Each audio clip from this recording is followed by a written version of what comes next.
Quand on est une femme, la relation à la nourriture et la relation à notre corps, c'est parfois compliqué. On reçoit beaucoup de messages extérieurs de la société, de notre famille, une pression qui vient de l'extérieur mais qu'on finit par intérioriser, une nécessité de perdre du poids, d'être fine, de se peser, de faire du sport. Tout ça, ça peut amener à des troubles du comportement alimentaire, à une immense charge mentale sur le sujet. Aujourd'hui, c'est cette histoire, la mienne, que j'ai envie de partager avec vous.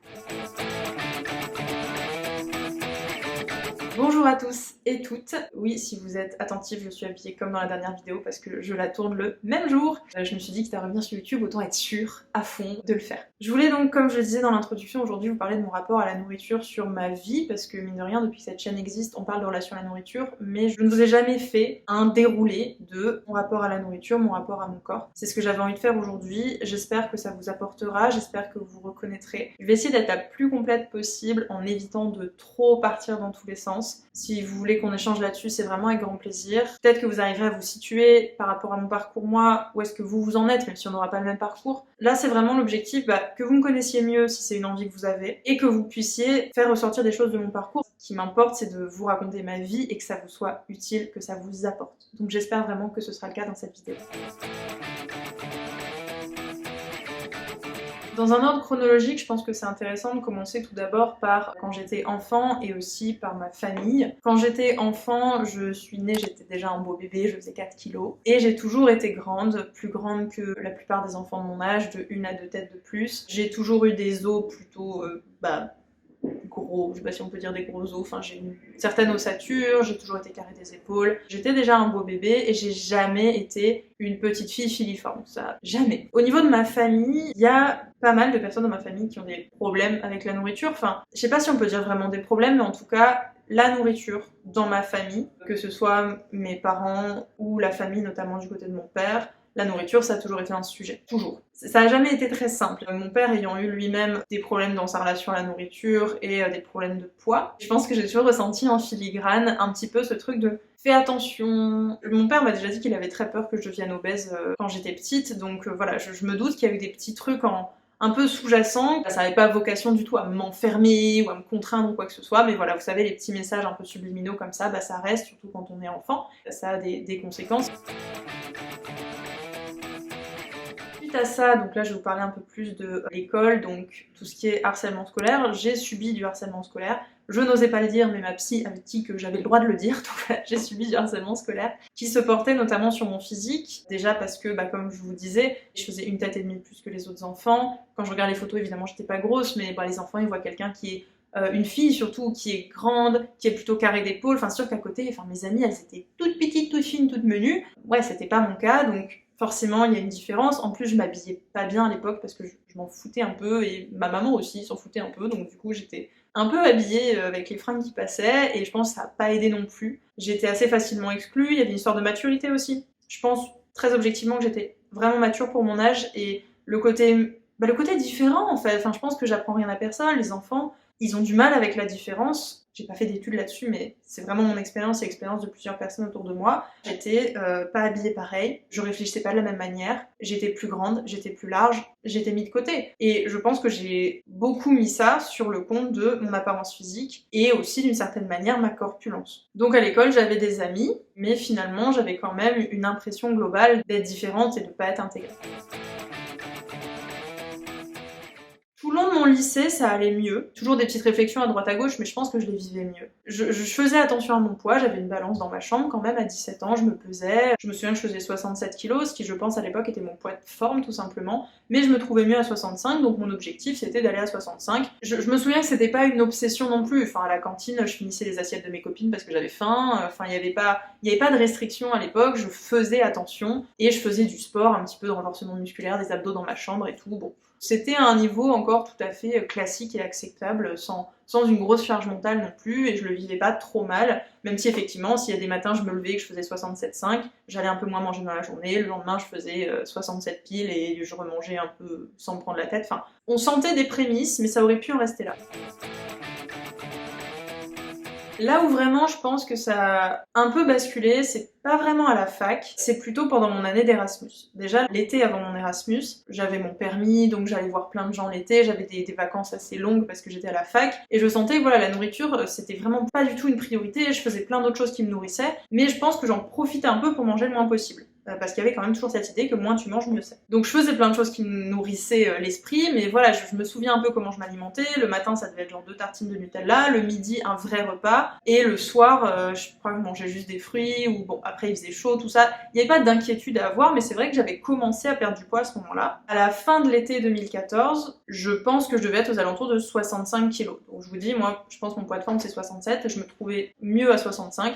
Je pense que ça devait être 65. Donc déjà, j'entamais ma 3e année de droit avec un poids qui était en dessous de mon poids de forme selon moi. Si vous entendez du bruit, c'est ma chienne qui vient de s'allonger sur le parking. Et donc je suis arrivée à ma 3e année de droit en Erasmus, parce que j'ai choisi de faire ma 3e année de droit en Erasmus à Madrid. C'était génial, vraiment trop bien, une superbe année.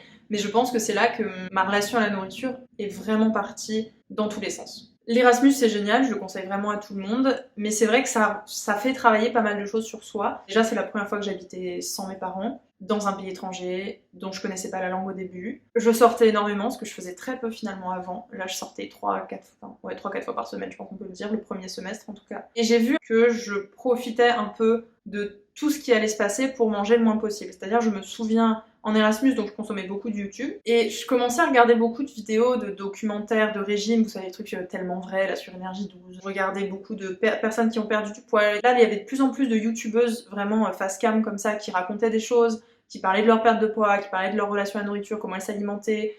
J'ai commencé à suivre aussi des nanas qui étaient frugivores, donc j'ai commencé à devenir végane un peu frugivore. Je faisais beaucoup de renforcement musculaire chez moi. Et en fait, je me rends compte que mes journées, en tout cas pendant le premier semestre, c'était vraiment... Je me lève, alors le matin, entre guillemets, parce qu'en fait, oui, j'avais cours de 9h à 14h, mais quand je rentrais de soirée, parfois, je me levais beaucoup plus tard. Je devais petit déjeuner peut-être un petit truc.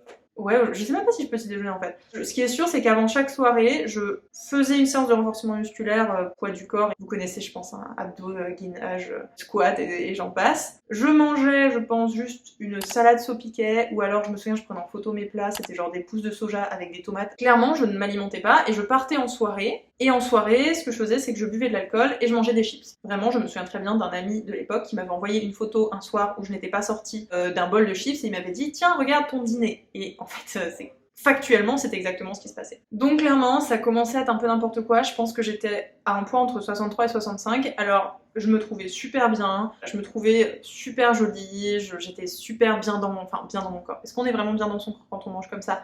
Je vous pose la question. Mais en tout cas, je me sentais bien quand je me présentais au monde avec ce corps-là, j'en étais contente. Donc le premier semestre, ça a été ça, et c'était génial parce que je sortais tout le temps, j'étais tout le temps dans le flow, tout le temps dans des émotions hyper agréables. Donc finalement, je mangeais peu, mais ça m'était égal. Mais je sentais quand même que j'achetais que des choses saines, mais je vivais chez une dame à l'époque. Et parfois, je tapais dans ses placards. Donc clairement, mes TCA ont commencé à me faire voler de la nourriture à ma propriétaire. En fait, je me restreignais avec la nourriture et dans l'ensemble ça allait bien, mais dès que j'avais un petit coup de mou, j'allais dans le placard de ma propriétaire pour lui piquer de la nourriture. Ça aurait dû bien m'alerter déjà. Et ça n'a pas été le cas. Premier semestre, ça a été ça. Et la fin du premier semestre, les personnes avec qui je sortais beaucoup sont parties. Enfin rentrées dans leur pays. Et moi, je me suis retrouvée un peu toute seule. C'était l'hiver. Et là, en fait, ça a commencé à me rattraper. C'est-à-dire, j'avais restreint mon corps, mais j'arrivais à le supporter entre guillemets parce que j'avais l'émotionnel derrière qui allait bien. Et là, j'étais dans la restriction plus dans l'émotionnel qui n'allait pas. Et là, on commençait, je pense qu'on peut appeler ça de l'hyperphagie. Je descendais à l'épicerie en bas de chez moi, j'achetais des pains au lait, des tablettes de Milka, des trucs comme ça. Et je me faisais je sais pas, je m'enfilais 2500 calories de goûter. Puis ensuite, j'allais marcher dans le parc pendant 3 heures. Il y a eu une période très compliquée comme ça, où j'ai atteint les 69 ou 70 kilos, je crois, ce qui me paraît rien du tout aujourd'hui. Mais j'atteignais ce poids-là et c'était pour moi une catastrophe, quoi. Ça allait pas du tout, je me disais, ok, il faudrait que j'aille voir un nutritionniste, c'est pas possible de rester à ce poids-là. Ensuite, ça allait mieux, j'ai commencé à me faire des amis espagnols, et ça allait beaucoup mieux. J'avais un poids qui était, je crois... ça s'était régulé à 68, 69, mais j'étais évidemment pas contente puisque j'avais réussi à être entre 63 et 65, donc 68 c'était beaucoup trop. C'était la façon dont je pensais à l'époque et je m'en veux pas du tout. J'ai dû en passer par là et c'est ok. J'étais toujours pas très satisfaite de mon corps malgré tout. Ensuite, je suis rentrée en France, j'ai commencé mon master 1 en droit à Toulouse. Pour les personnes qui sont à la fac, en tout cas en droit c'est comme ça, le master 1 c'est une année très compliquée parce qu'il y avait à l'époque, je sais pas si c'est toujours le cas, l'évaluation des dossiers se faisait entre le master 1 et le master 2. Donc il fallait cravacher son master 1 pour avoir le meilleur dossier possible et avoir le master 2 qu'on voulait. C'était une année très difficile pour moi, en fait j'arrivais à Toulouse, je connaissais pas grand monde, j'avais un appart qui me plaisait pas, ça je m'en suis rendu compte qu'après. Fallait que je bosse et en fait j'aimais pas ce que je faisais mais je m'en rendais pas compte. Et là ça a été toujours restriction compulsion. Je mangeais pas beaucoup au quotidien, enfin le moins possible. Quand je sortais en soirée c'était la débauche, je faisais des apéros limite que pour pouvoir manger. Je buvais pas mal quand je sortais. Et après je me restreignais et j'essayais de pas trop sortir pour éviter de grossir, en fait d'être soumise à la tentation et de grossir. Et en fait aujourd'hui je me rends compte que je me suis privée d'énormément de ma vie sociale quand j'étais étudiante à cause de ça. Je dirais que c'est un petit regret que j'ai, mais de toute façon c'est comme ça, je l'ai vécu ainsi. Et aujourd'hui, voilà, je m'en suis remise, mais c'est vrai que je m'en rendais pas compte du tout à l'époque, qu'en fait je me pétais ma vie sociale pour ça. En tout cas, je pensais pas que c'était à ce point-là. Et ensuite, ce qui se passait, c'est que pendant les partiels, pendant un mois, je m'enfermais, je sortais pas, je me souviens très bien de ce que je mangeais tous les jours la même chose. J'avais commencé à compter mes calories, je me pesais tous les matins, voilà. Il y avait vraiment cette volonté toujours présente de perdre du poids, d'avoir une silhouette qui était toujours la mieux possible. Ensuite, en Master 2, ça a continué dans le sens où je me suis mise avec mon copain. On avait une relation à distance. Ce qui fait qu'évidemment je profitais de la relation à distance pour ne pas manger et ne pas sortir la semaine, et quand j'allais le voir le week-end c'était l'orgie. Une sorte de restriction compulsion, hein, toujours la même. Les vacances c'était pareil voire pire, il y a vraiment des vacances que j'ai vécues où l'objectif c'était de manger le plus possible. Les visites qu'on faisait, pour moi c'était en attendant de manger. C'est on va faire ce musée en attendant de manger. C'était pas on mange pour avoir l'énergie pour faire des activités, c'était on fait des activités pour ensuite avoir le droit, parce que j'avais pas faim, mais pour avoir le droit d'aller manger. Et c'était des vacances où je les passais avec le mal de ventre. Vraiment cette compulsion, ce côté je mange pour manger. Toutes mes photos de vacances c'était de la bouffe, je partais en vacances pour manger, j'allais en week-end avec mon copain pour manger. C'était vraiment une obsession et en même temps j'étais en restriction physique, j'étais en restriction mentale. Forcément qu'à un moment donné il faut que ça lâche quoi. Ensuite, je suis arrivée en Normandie pour mon premier travail. Et là, c'était pareil, voire pire. Ça a vraiment décuplé, je pense, à ce moment-là, encore plus mes TCA, puisque j'utilisais une application pour compter mes calories. Je vous ai fait une vidéo d'ailleurs sur ma chaîne, qui est la vidéo la plus vue, je crois, sur mon avis sur les applications pour compter les calories, je l'ai regardée récemment, c'est toujours plus ou moins le même avis que j'ai. Je crois, vraiment pendant un an, je comptais mes calories et j'étais à 1200 calories. 1200 calories, je crois que c'est ce dont a besoin un enfant de 9 ans. Ou 7 ans, je sais plus, mais bon, pas une fille de 20 ans quoi. Je mangeais 1200 calories la semaine, et c'était 1200 calories avec très peu de glucides. C'est-à-dire aujourd'hui, je me suis rendu compte à quel point j'avais besoin de manger du riz et des patates pour me sentir bien. À l'époque, je mangeais un peu ce que je vous ai dit tout à l'heure, j'étais plus végétarienne, donc je mangeais des tomates avec du jambon. Le midi, je mangeais juste un sandwich parce que c'était plus facile pour compter les calories. J'achetais des produits transformés parce que c'était plus facile pour compter les calories. Vraiment, c'était un peu dicté par ça, et encore une fois, je me suis fait très peu d'amis pour éviter au maximum de sortir, pour éviter les tentations, pour éviter de grossir. Et le week-end, quand je voyais mon copain, c'était l'orgie et je comptais plus mes calories. Et ma vie était vraiment tournée autour d'avoir le meilleur corps possible. Et pareil pour le sport, à la fin, je me retrouvais à me lever à 6h pour faire des séances de HIIT. Donc le HIIT, je sais pas si vous voyez, mais c'est du renforcement musculaire très, très punchy pour brûler un maximum de calories. Je me retrouvais à me lever à 6h du matin pour faire des séances de HIIT à jeun. Je faisais le jeûne intermittent à l'époque, ce qui en fait ne me va pas du tout, je m'en suis rendu compte aujourd'hui. J'étais vraiment en obsession là-dessus. Le midi, j'allais marcher tous les midis au maximum. Le soir, j'allais à la plage, idéalement la plage donc pour bronzer, pour avoir un joli corps. Idéalement, j'allais nager pour éliminer, et puis l'eau froide, c'est bien pour les capitons. Et puis tout était toujours dirigé autour de ça, autour de mon corps, ma relation à la nourriture, ne pas grossir, ne pas grossir, ne pas grossir. Ensuite, je suis arrivée à Nantes pour vivre avec mon copain, et franchement, c'était toujours la même chose. Alors, j'ai lancé mon entreprise à ce moment-là, mais ma relation à la nourriture était toujours un peu compliquée. Je sentais qu'en fait, je pouvais aider des gens là-dessus, mais que moi, la méthode que j'utilisais pour aider les gens ne marchait pas sur moi. Et en fait, avec le recul, je me rends compte que les personnes qui venaient à moi étaient des personnes comme moi, et donc ça ne pouvait pas marcher sur elles non plus. En fait, c'est une époque où je suivais beaucoup le contenu d'Esther. Esther qui parle beaucoup de tampons émotionnels, d'insuline et tout ça. Et en fait, j'ai réalisé que pour les personnes comme moi, ce n'est pas du tout la solution. Les personnes comme moi, c'est quoi? C'est des personnes qui n'ont jamais été en obésité, n'ont été que très peu en surpoids, des personnes qui sont plutôt dans la restriction compulsion souvent, En fait, moi, je pensais que je tamponnais mes émotions, mais en fait, pas du tout. J'ai réalisé que quand j'avais des émotions et que je les tamponnais, c'était très rare. Que moi, à l'époque, si je mangeais alors que je n'avais pas prévu de manger, c'est parce qu'en fait, je restreignais mon corps, c'est-à-dire j'étais restreinte physiquement. Que quand je me faisais 7 tartines de beurre de cacahuète d'affilée, c'est pas parce que j'avais une émotion que je voulais compenser, c'est parce qu'en fait, mon corps n'était pas assez nourri. C'était pas des tampons émotionnels que je faisais, c'est mon corps manquait d'énergie